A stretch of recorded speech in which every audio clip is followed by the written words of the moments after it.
It's very caring, loving. We do a lot of land-based learning. We're really focusing on language retention and reclamation, so we've got a lot of projects in that area. So that's one of our main focuses. We're very much still tied to the land, so there's a lot of the community still hunt, fish, trap, and so there's still a lot of activities that happen on the land. Our school culture is about the Indigenous and the Cree culture. We have fiddling and jigging in our school, land-based learning. We have Cree language instruction and Métis culture classes. We have the Induction Camp, so when teachers are hired, they come out onto the land for a week. So right before school starts, so they're out, and we have community members and our leadership, our chief and council will come out, and they'll talk to the teachers. We have different specialists that come out and say, okay, this is what we do, and it's all to prepare them of what to expect. One of the things we do is we do have a language and culture specialist, department head, and she works with the contact people in each school. And those people teach language and culture classes, like it's a 5-credit course at the high school. And in the elementary and junior high, the students take it every day, the language courses. We're trying to integrate our language back into like our curriculum. Like that's why we started off with the Blackfoot Immersion School, just putting in our language, having elders come in. Like we have, I think they're called elders in residence. We have like a TP room. We have places where like they could smudge. And then they also work on a number of cultural projects. So you'll see a lot of beading or processing of, animal furs, regalia making, drumming, dancing. Basically just like a class dedicated to the revitalization of our language and culture. We do Indigenous games, so rather than having track and field at the end of this school year, we have Indigenous games. And our staff also have to do Indigenous games as well. And so we do two events at the end of the school year on Indigenous games.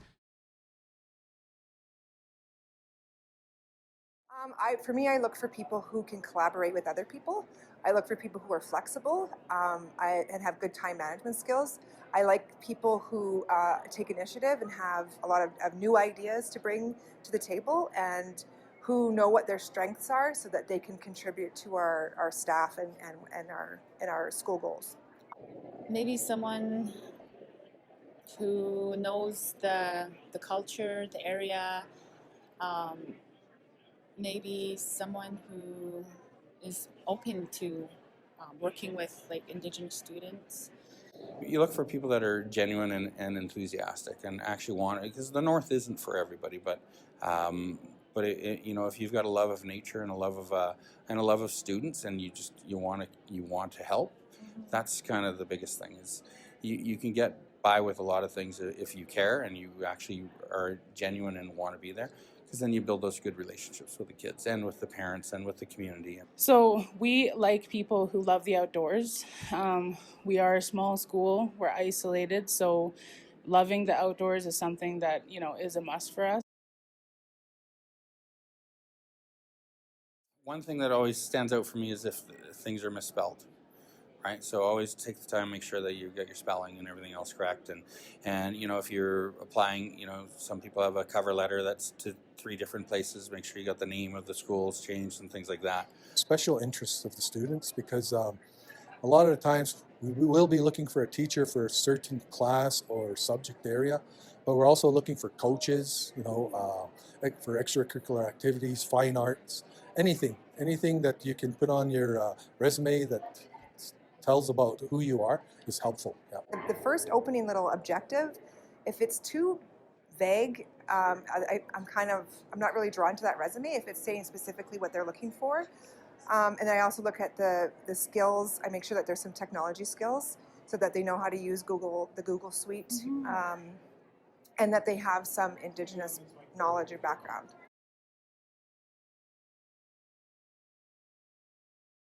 Would like to have gone and had experiences elsewhere, because you're always going to go back to your home community, but it's good to have teachers that go and experience different school boards, different teaching experiences that they can bring back into their community. Because sometimes they get a very narrow sense of what's happening and what's expectations and standards. But if you're out there, you broaden that. If you have an opportunity as a teacher to go and learn more about a First Nations culture or just more about First Nation people in general, then you should take that opportunity. I always think, just sending in your resume and everything else is good, but, try and reach out. Send an email, say, hey, I'm interested. Contact people before your jobs are up, especially in the north. If you show that you really you've got an interest to come to the north, that goes a long way.